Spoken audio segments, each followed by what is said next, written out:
Lost on Everdark. Lizette teaches Christian to control David. Christian wants answers from his old lover, but David won't give them. Not yet. Balthazar is beside himself with worry as this new gift is dangerous.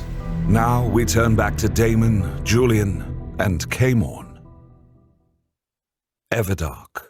Episode 66. Pawn. Daemon and Julian emerged from the sea. Daemon kept Julian behind him, even as his brave and furious fledgling tried to get around him.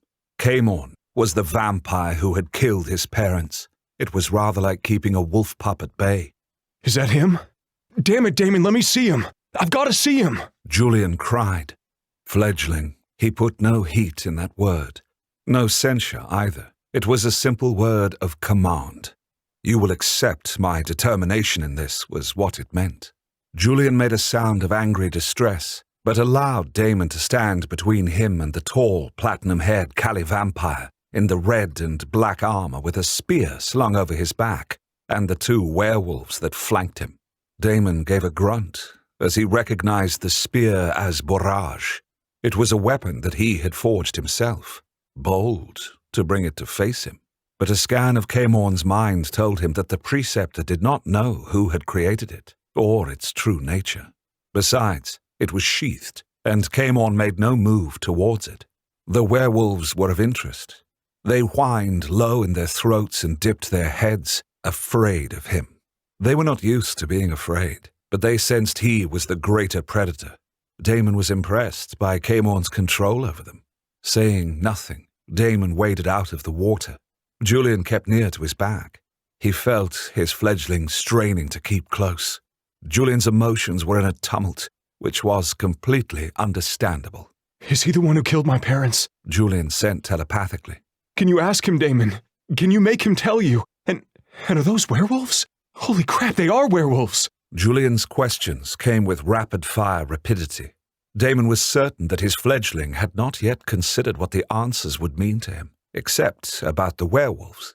This was the same young man who had not wanted to punish the rapists in the alleyway. He had even grieved seeing Daemon killing those who deserved more than death to raise Heath. But he believed he wanted death for the person who had stolen his parents' lives. They are indeed werewolves. Curious. As to the rest, let us see what he has to say first. Daemon told Julian telepathically. You're worried about me. You don't want me to do or say something rash because you think I'll regret it? Am I wrong to worry? No, I suppose not. Julian's eyes were more red than purple, and his fangs were down. But that means you think he is the killer, that he... A full-body shudder went through his fledgling. I know nothing for certain yet. The fact that he has sought me out tells me he is not what I thought he was. Daemon's eyes narrowed as he took in the still figure who had not yet spoken. He was waiting for Daemon perhaps to make the first move, or he was too stunned to speak, a little bit of both from a scan of his mind. He's heard tales of me. He's impressed, not hateful. Julian's warm breath puffed against his shoulder. You're impressive, that's a fact. He's just standing there, staring. He's waiting. For you to kill him? Perhaps. Or to talk, most likely. Then I'm getting our clothes. He's in armor, and I don't really want to talk to him naked. Not to mention that I don't want him looking at you either. Julian said. You and the others are so shy. You feel weak when just in your fleshy covering. I believe it shows my strength. Clothes hide many sins. Daemon lifted his chin. Julian snorted, and some of the tension in him bled out. I suppose they do. But I know if I was in Daemon's position, I'd be staring at your cock the whole entire time. Good. He should. I am well endowed. Now Julian let out an audible laugh that had Daemon flushing. That pale skin was hard to control, and the werewolves twitched. But though Julian was keenly aware of the three of them, he started towards their clothing that was left on the beach, completely assured in Daemon's ability to protect them, not to mention his own fledgling strength. Clothe yourself first, Daemon suggested. The next section of the podcast has been abridged. The instinct to keep Julian physically attached to his side raised its head, but that would show weakness in front of Daemon. This clever Callie could not harm Daemon, but he would rather not have violence anywhere near his fledgling. So he let Julian go to get their things that were in a little pile down the beach. Daemon observed all of this silently. His black and crimson cloak stirred in the wind. His head cocked to the side as Julian took Daemon up on his suggestion to dress first. He realized from a stray thought that Daemon fully expected Julian to be serving Daemon first, and in all things. Daemon tensed, as he expected Julian to be disciplined harshly for not doing so. Daemon's lips flattened. Yet another master who thought their fledgling a slave and not a treasure, hopping up and down to pull up his jeans on wet skin. Julian paused as he took in this information from Daemon's mind. He looked up at Daemon's face. The Vampire King thought now that it would have been better if he had not passed this along. If Daemon had killed Julian's parents, there would be a reckoning. He did not want his fledgling to be conflicted in any way about it. After tugging on his shirt, Julian came over with Daemon's clothes, but he only shrugged the long wolf coat around his shoulders. Julian carefully folded the rest of his things and placed the pile on top of his boots. Now attired, the two of them regarded their three visitors.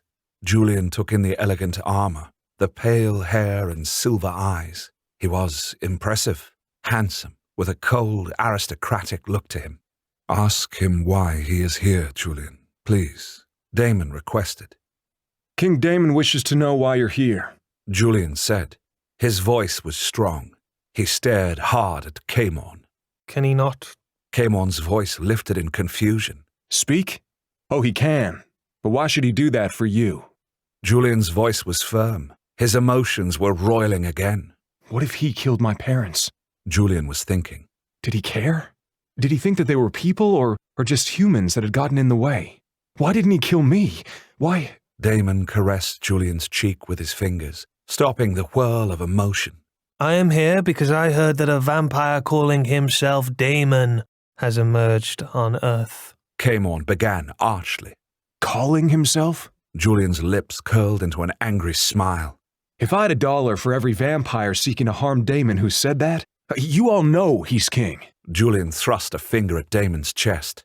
I haven't been a vampire for long, but it is so damn obvious that he's not like us. Look at him, and tell me you honestly think he's some con artist. Daemon regarded Julian with an arched eyebrow. You speak so freely in front of your superior? That was like a red flag to a bull.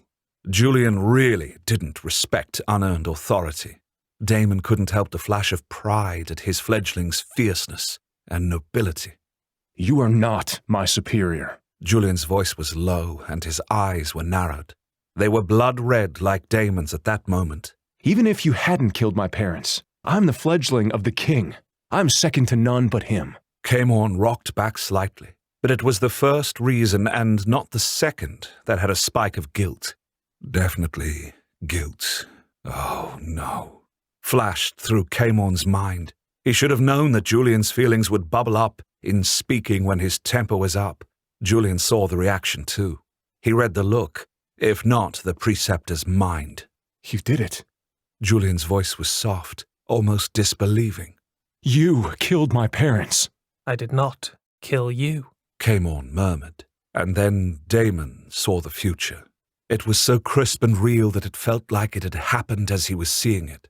Julian would lunge for Daemon's throat, screaming about his parents. His eyes would burn crimson. Daemon would reach for Barrage, but Daemon would snatch it away from him and impale both werewolves. Julian would have the preceptor on the ground. Daemon would rake his fingernails down Julian's face. Those beautiful features would be marred terribly. Blood would rain down his cheeks and drip off of his chin, but the pain and blindness wouldn't stop Julian from continuing to attack. But it would give Daemon the time to release several colored glass balls from his cloak. The spirits of the dead would slam into Julian's chest, and his fledgling would go grey at their touch.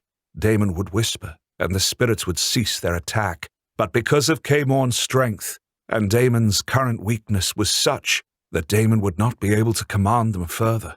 Julian would jump on Daemon again. The preceptor would let out a howl that called every dying spirit to him from the city. They would look like an aurora borealis over the city for a moment before all of that power came into Daemon, and he would use that to drain all of Julian's strength from him, until Daemon put himself between him and this powerful vampire. He would feel the pull on his strength as well, but he would end that by simply ripping Daemon's throat open with his teeth and drinking it down. He would thrust his hand into Daemon's chest and rip out his heart. He would turn and hold out the still beating heart to Julian, and Julian would take it. The moment his fledgling took that heart and bit into it, a terrible confluence of events would start. He would rule again, but it would be through sword and fire and ruin.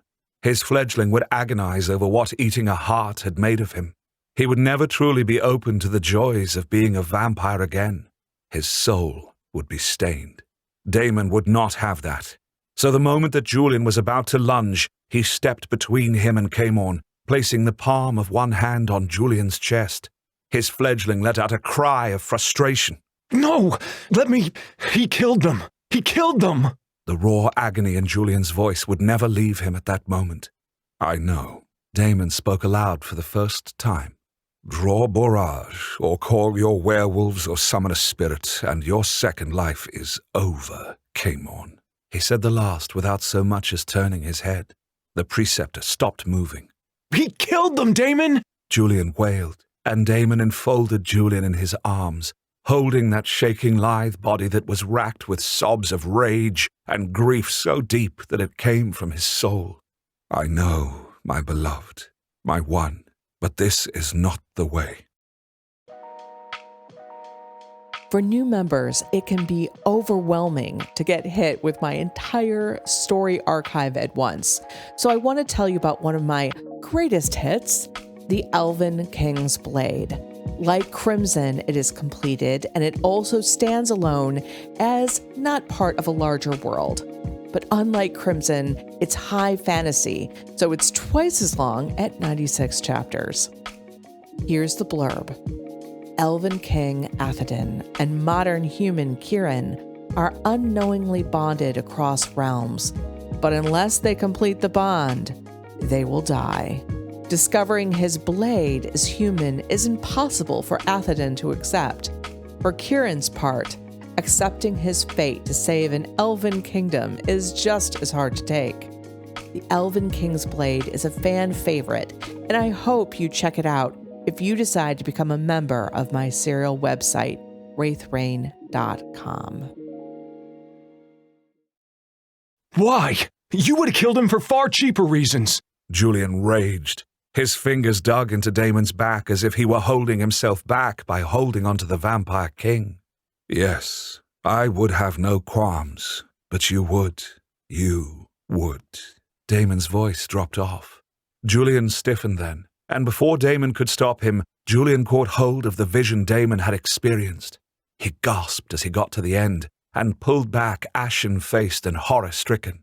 Daemon caressed his face, cupping it tenderly. It's not the way, Daemon said.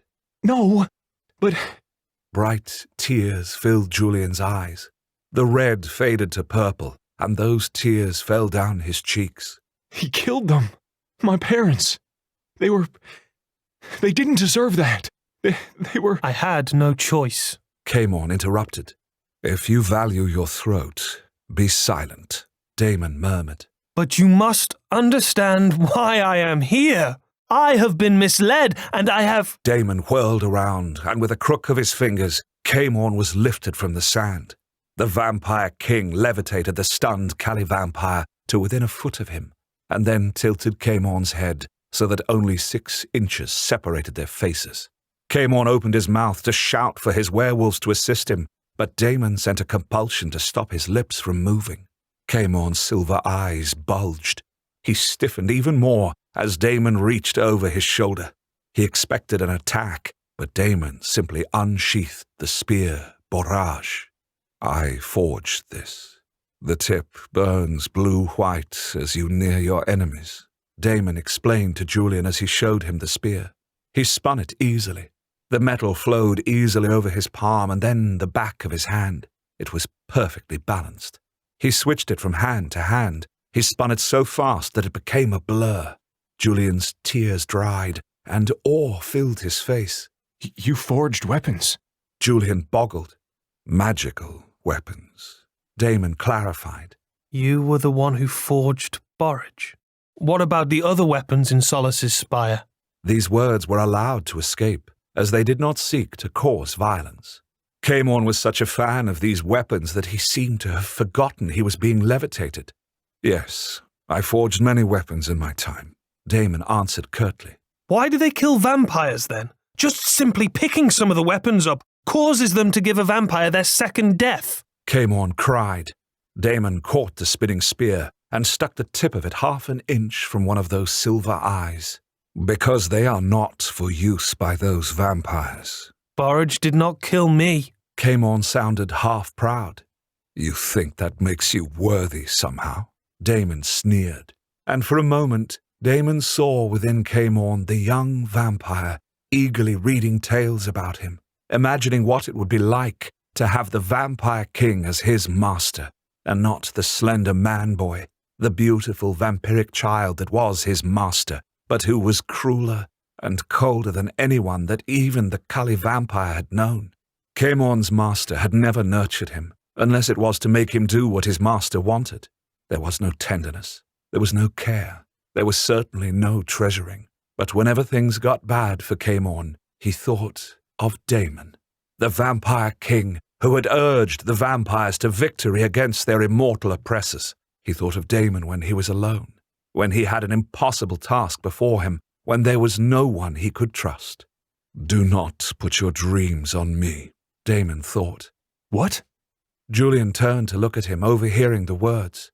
Nothing, my one. You needn't worry. Just something unrelated to you. If you're sure. Julian's brow was furrowed. I am certain, my one. I have done what few have done before me, Daemon told him with that arrogant tilt of his head, even when he knew who Daemon really was and wanted his favor, but he couldn't help himself. Self-defense mechanism. The tip of Barrage drifted closer. Daemon drew in a sharp breath. He nearly went cross-eyed watching the tip of Barrage, but then he let out that breath. The tip isn't glowing. You think you are safe because of that? Daemon's voice was silky smooth, but it was a clever observation. I'm not your prey. You don't intend to kill me. Otherwise it would be burning blue-white. Daemon pointed out. More cleverness. I should not be surprised. He did climb the ranks of vampire politics. He did it very young. He is used to being in difficult situations. Don't be so sure. Julian growled, hands fisted at his sides. I have watched you for nearly 2 decades of your life, Julian. You are not one to wish someone dead, even someone deserving of it. Daemon responded. He was even more relaxed. And strangely, I think King Daemon will honor your feelings in this. For now, Daemon's voice was silky smooth. Why did you do it? Julian stepped towards Daemon. It was not a threatening movement, but one of utter agony. Why did you kill them and take them from me? My master ordered me to. There was no choice. The only thing I was able to do was to spare your life. Daemon answered, his silver eyes flickering for a moment between them. If you truly have all the gifts, King Daemon, you can determine whether I am telling the truth or not. Is he? He can't be. Julian shook his head. Daemon looked into Daemon's mind. He and his master, the beautiful boy, spoke in a graveyard shrouded in mist, and he heard the words they had spoken to one another. The Harrows have got to be eliminated, Daemon, the beautiful boy vampire said. Now, tonight, no more waiting. We cannot take the chance they will reveal this to others. What about... Daemon swallowed. He normally had little compunction about killing, but killing children always bothered him, and Julian Harrow was 12. The boy? Their child? Getting squeamish, Daemon. Daemon's master sounded amused. I doubt he knows anything about this. No parent would tell their child. Again, with the child. Daemon's master tipped his head back towards the moon. He was smiling even as he seemed put out. If Julian Harrow truly is unaware of his parents' work, then he can be spared. Otherwise, you have to get rid of him personally. Daemon allowed Daemon to fall to the ground, but the Cully vampire was as graceful as all their kind, and even though he was startled to be let go, he landed on his feet rather like a cat. He straightened and smoothed his hands down his front. His gaze locked on Barrage, not because he thought it could protect him, but instead just a longing for it. A longing for a thing of beauty that he had come to see as a connection to the very immortals that he had been taught to despise, and yet did not. Not all, anyways, but Daemon kept it. He bargained for my life? Julian turned a disbelieving gaze onto Daemon. What? Why? He didn't want to kill a child, Daemon muttered. The preceptor brushed invisible dust off his shoulders. You make it sound like a weakness. Forgive me for not wanting to kill someone completely unable to protect themselves. The Harrows were the same as their son in that. All humans are prey. They are hardly worthy adversaries, Daemon pointed out. You did not want to kill them either, but you were only willing to challenge your master on the child. A flash of temper crossed Daemon's face. You say it like it's so easy, but you don't know. Or maybe you do. His eyes narrowed. Maybe you do. Who is your master? Why did he want my parents killed? Julian asked. He was still so fragile, but not killing Daemon was actually helping him. Even without the vision of the future, Daemon saw that his instinct was right. Julian was not a killer, not in cold blood. To defend himself or someone else was one thing, but not to eat an enemy's heart. If Daemon, when Daemon, had to be eliminated, Daemon would do it. Because of who he is and the fact that King Daemon is here. Daemon reached up to his neck, as if he felt the memory of someone strangling him. Who is your master? Daemon asked, even as he already knew. Daemon met both their gazes. The immortal Callie, and he wants to set me up to take the blame for his machinations against you. But I am done being his pawn. Join us next time for episode 67, Ally or Enemy. If you don't think of yourself as that much of a reader, I understand. I don't think of myself as a typical author either. I'm a storyteller, and my only goal is to entertain you with exciting tales of romance and adventure, just like Everdark. I write what I like to read, and that's why you get hot heroes and badass villains, magical powers, fantasy worlds, and, of course, cliffhangers. It's a lot of fun for everyone, and I hope you decide to join in. The Everdark podcast by Ex Aratare is performed by Edward Fox, Adam Riley, Jay Thelis, Bruno Devant, Kelly Michaels, and Hannah Hart, with Liz Gentle as Seer. Edited by Matthew Prince, continuity by Adrielle Wiggins. Everdark is produced by Wraith Rain Publishing in association with Her Grace Reed Studios. Copyright 2022 by Wraith Rain Publishing.